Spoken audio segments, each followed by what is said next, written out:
दोस्तों इस वीडियो में हम सीखेंगे दो चर वाले रैखिक समीकरण को प्रतिस्थापन विधि से हल करना। सबसे पहले जानेंगे कि प्रतिस्थापन विधि होता क्या है, प्रतिस्थापन विधि को कैसे हम हल करेंगे। इसीलिए मैंने एक नोट लिख कर रखा है प्रतिस्थापन विधि के बारे में, वो मैं आपको सबसे पहले समझाता हूँ। तो यहाँ देखिए सबसे पहले क्या करना है, सबसे पहले दिया गया समीकरण दो चर वाला रैखिक समीकरण आपको दिया रहेगा। एक को मान लेना है समीकरण एक, दूसरे को मानना है समीकरण दो। ठीक है, फिर समीकरण एक से आप चलोगे, समीकरण एक से चलोगे तो एक से बाई के मान आप निकालोगे तो उसको मान लेना आपको समीकरण तीन, तो यानी समीकरण तीन प्राप्त होगा। फिर समीकरण तीन को मान एक से बाई के रूप में अगर प्राप्त होता है तो समीकरण दो में उसे आप रखेंगे, रखने पर तब एक से बाई में से किसी एक का मान आपको प्राप्त होगा और प्राप्त एक्स और बाई के मान में से फिर से हम उसे समीकरण तीन में धरेंगे तो हमें दूसरे चर का यानी दोनों चर का मान प्राप्त हो जाएगा। तो चलिए एक समीकरण के माध्यम से इस नियमानुसार हम बनाते हैं। क्या है कि देखिए सबका पढ़ाने का तरीका अलग अलग होता है, मेरा भी तरीका सबसे ही हटके रहेगा। और याद रखिएगा एक बार समझ जाने के बाद आपका 2 नंबर क्लियर। यहाँ देखो सबसे पहले इस समीकरण को आपको कितना मान लेना है एक, और इस समीकरण को कितना मान लेना है दो मान लेना है। और नियम क्या कहता था, सबसे पहले मान लेना समीकरण एक और दो, और फिर कहता समीकरण एक से चलेंगे। यहाँ लिखोगे चूंकि समीकरण एक से कौन सा विधि है, प्रतिस्थापन विधि है, तो यहाँ चलोगे समीकरण एक से, समीकरण एक से चलें। ठीक, समीकरण एक कितना है 3x माइनस का 2y बराबर 12। इसमें से क्या करना, x या y में से किसी एक का मान निकालना, उसको आपको मान लेना समीकरण तीन, क्योंकि बोला था एक के चलने के बाद आपको आगे चलकर रास्ता मिलेगा समीकरण तीन। तो यहाँ पे लिखो कैसे 3x बराबर 12, इधर देखो माइनस का 2y, इधर आएगा तो प्लस का 2y, x के रूप में निकालेंगे, इधर तीन गुना में इसके साथ है, इधर आएगा तो किस में हो जाएगा भाग के रूप में हो जाता है तीन। ये x के रूप में प्राप्त हुआ। अब इसी को आपको समीकरण कितना मान लेना है, तीन मान लेना है। कितना मानना है दोस्तों, तीन।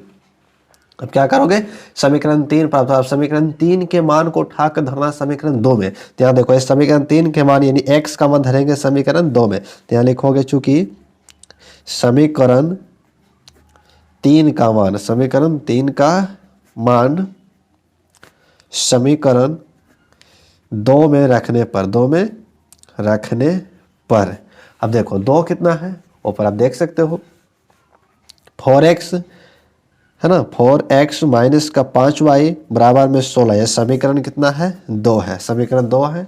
अब समीकरण दो में देखिए x के जगह धरेंगे ना, x का मान है तो x के जगह धरेंगे कितना 12 प्लस 2y बटा में 3, और ये देखिए माइनस का 5y इधर है तो माइनस का 5y इधर रह जाएगा बराबर में 16।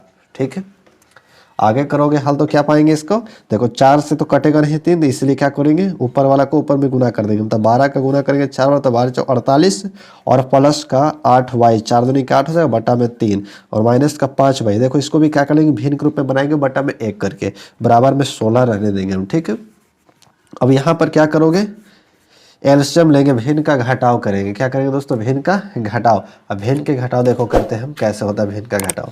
सबसे पहले एलसीएम लेंगे तो कितना आएगा 3 आएगा, और इस 3 से 3 एक बार में कटेगा, एक से ऊपर गुना करो तो उतने सेम आ जाएगा, तो 48 प्लस का 8y माइनस, और ये कटेगा 3 बार में, 3 से ऊपर गुना करेंगे 5y में तो हो जाएगा 15y बराबर में कितना हो गया 16 हो गया। इसको भी कुछ ना तो बटा में 1 कर लेते हैं, आसानी रहेगा समझने में।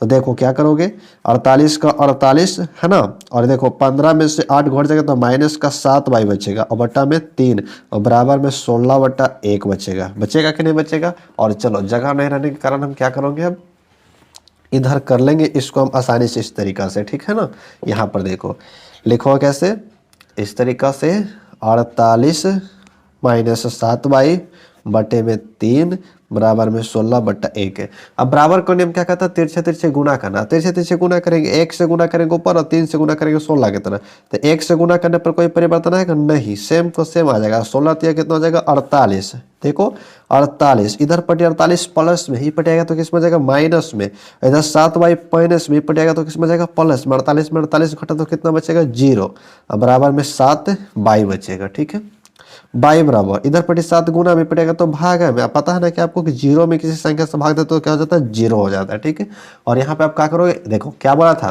नियम, बोला था भाई कि समीकरण 3 के मान को अगर आप धरोगे तो उसमें से x या y में से किसी एक का मान प्राप्त होगा। तो x या y में से किसी एक का मान हमको y का मान प्राप्त हुआ, और y के मान को उठाकर धर देना समीकरण 3 में। तो यहाँ लिखोगे चूंकि y का मान समीकरण 3 में रखने पर, समीकरण 3 में रखने पर। ऐसे तो आप 1 या 2 में भी रख के प्राप्त कर सकते हो, लेकिन मेन भूमिका समीकरण 3 का था, इसलिए समीकरण 3 में धरकर हम प्राप्त कर लेंगे। तो समीकरण 3 देखो कितना है, x बराबर 12 प्लस का 2y बटा में 3, x बराबर 12 का 12 प्लस 2 का 2, y का मान कितना है 0 बटे में 3। इसको आगे हम करेंगे तो क्या पाएंगे, x बराबर में 12 0 से गुना करेंगे तो 0 हो जाएगा, बटा में 3, 3 चौका कितना हो गया दोस्तों 12, x बराबर 4। ठीक है, लेकिन इस तरीका से आपको आंसर नहीं लिखना है, आपको करना क्या है, यहाँ पे अतः कर लेना है। क्या करना है, अतः x बराबर 4 और y बराबर 0, इस तरह से गोल घेरा में आपको बंद कर देना है और यहाँ पे आंसर लिख देना है। उम्मीद करता हूँ कि आपको प्रतिस्थापन विधि अच्छी तरीके से समझ में आ गया होगा। वीडियो अच्छा लगा तो वीडियो को लाइक करें, चैनल पर पहली बार तो चैनल को सब्सक्राइब करें, और मिलेंगे इसी तरह के इंटरेस्टिंग वीडियो लेकर नेक्स्ट वीडियो में। तब तक के लिए धन्यवाद, थैंक यू।